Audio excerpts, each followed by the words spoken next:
my beautiful friends, I hope you're having an amazing day today. Today I'm coming at you with an exciting video. I hopped on Instagram and asked you guys to ask me any questions on spirituality for spirituality Q&A. So let's get started.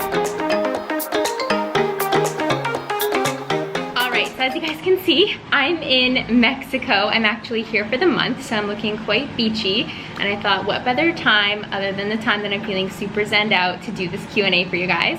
But before we get into that, I want to introduce you to today's sponsor, which is California Psychics. So California Psychics is an online platform that gives you the opportunity to speak with psychic or spiritual advisors 24 hours a day, 7 days a week. California Psychics is a resource for people who need honest guidance and enlightened direction in their lives. California Psychics' strict standards also ensures that only reputable and trustworthy psychics are available on their service. Psychics are vetted by thousands of user reviews. You can also filter your psychic results depending on what type of reading you're looking for. So personally, I did just a general life reading about the future, but there's also the opportunity to seek out people who are specializing in things like astrology or love and relationships or career path or money. So there's a lot of opportunities for you to get matched up with the right advisor for your spiritual needs. So how does it work? So once you find the psychic that you feel a connection with, for me personally, I chose the person who I saw their photo, I saw their name, and I just knew that this was the person I was looking for. So I highly recommend finding a nice quiet place, sitting down, maybe having your crystals out. I personally like to sage or use Palo Santo before I'm going to do a reading like this, and get intentional about the answers that I'm seeking. So find a nice quiet place.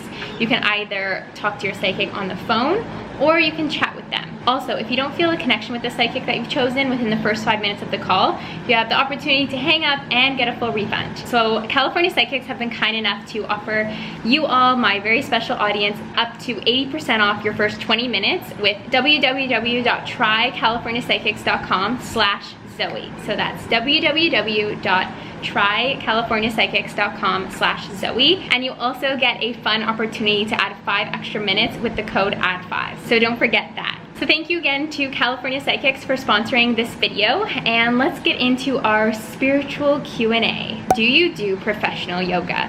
So actually in the past month when I was in Toronto, it's been winter, like a very harsh winter. That's why I've escaped to Mexico. But I actually started doing hot yoga on a weekly basis, probably about 3 to 4 times per week, and I found that that actually did so much for my spiritual and mental health, as well as just getting out and exercising in the warmth, because Toronto is so cold and it makes it difficult to go outside and do all the wonderful things and be in nature because it is so cold outside. So yeah, I actually have done yoga periodically throughout my life, whether that's 30-day challenges or just putting on a YouTube video.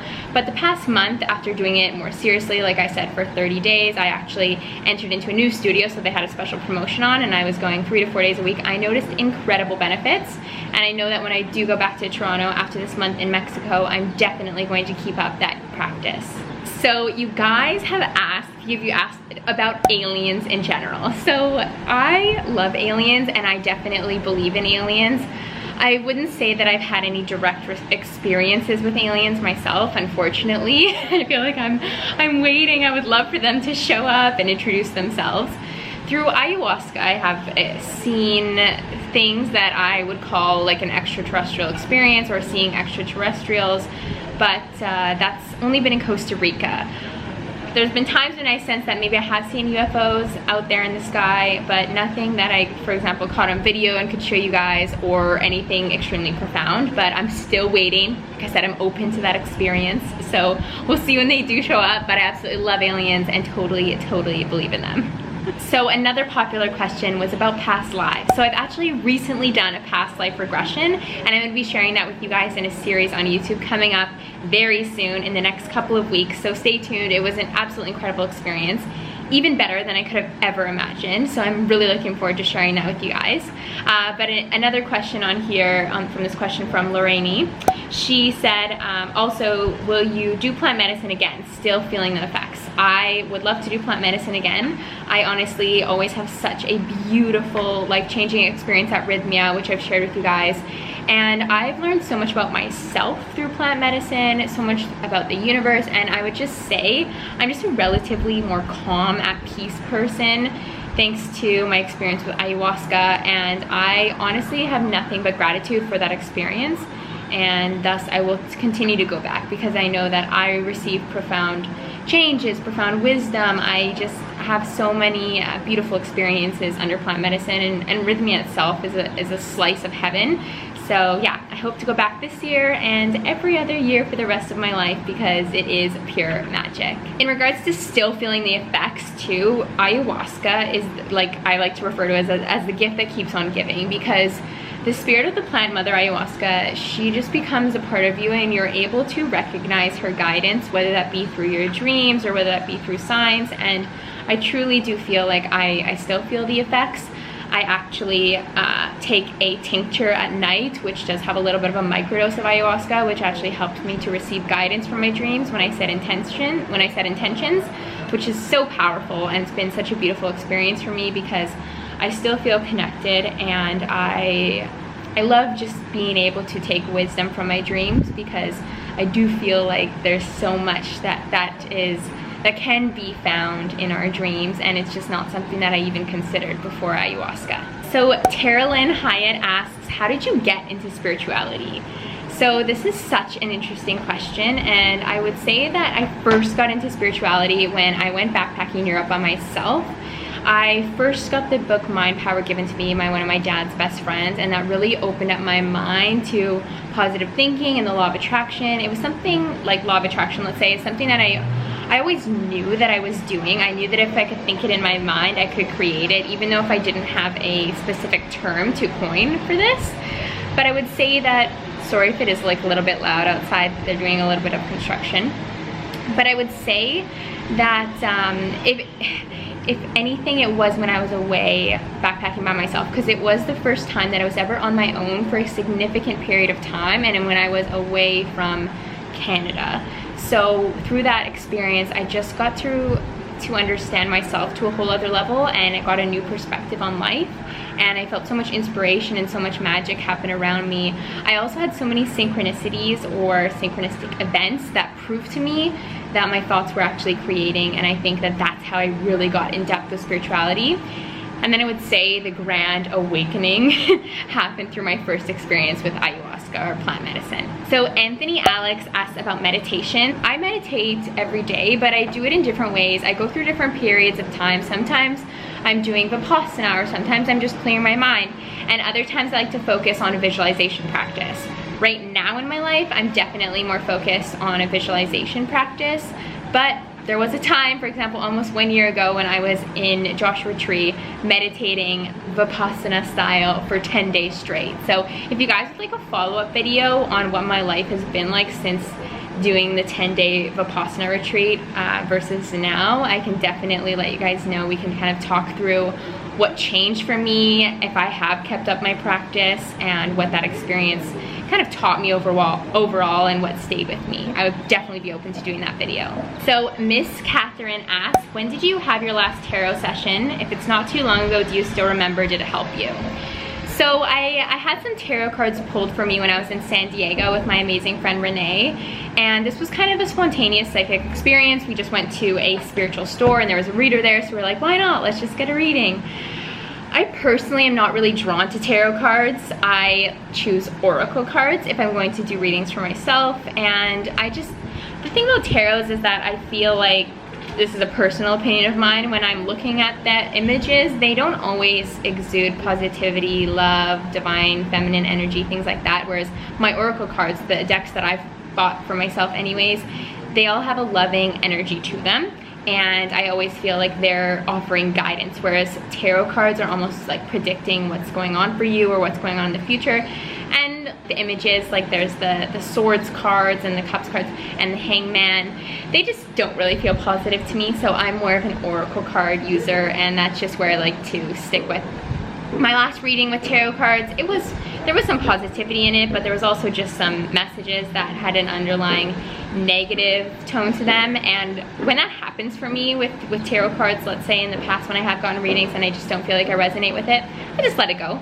That reading wasn't for me. I'm in control. I am the creator of my own reality, and if I don't like that reading, I don't like it, and I just choose to move along. So the name is Deeps asked, do soulmates exist?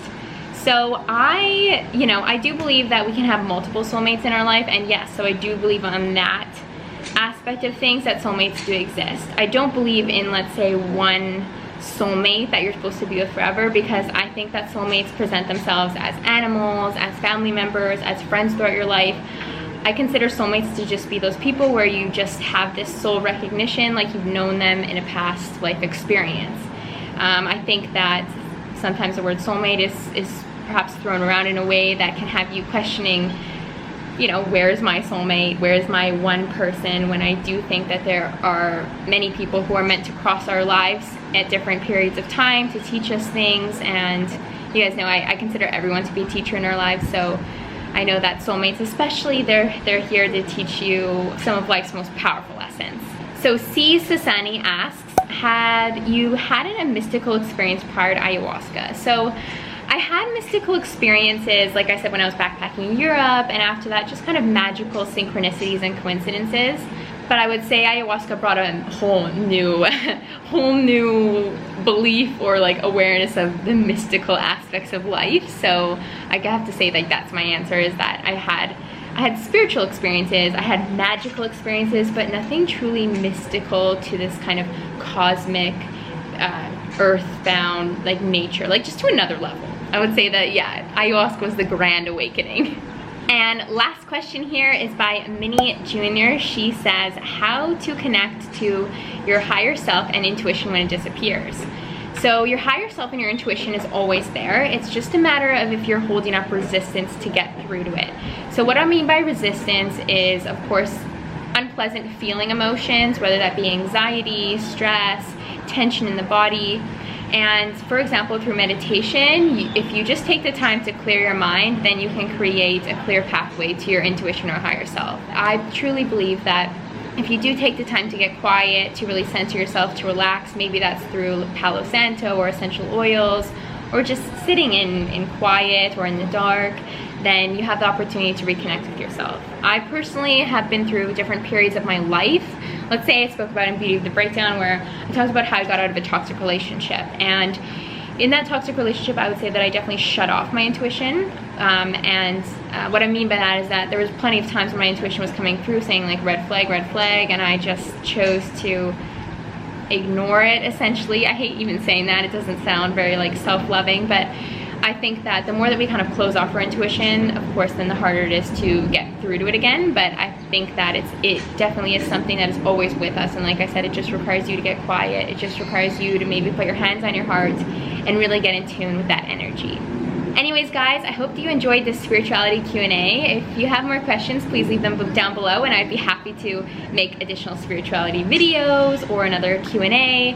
And again, big thank you to our sponsor, California Psychics. Don't forget, you guys have that special offer, www.trycaliforniapsychics.com/Zoe, to get up to 80% off your first 20 minutes, and then an additional 5 minutes with the code ADD5. So I'll be seeing you guys again very soon. Have a beautiful, abundant day.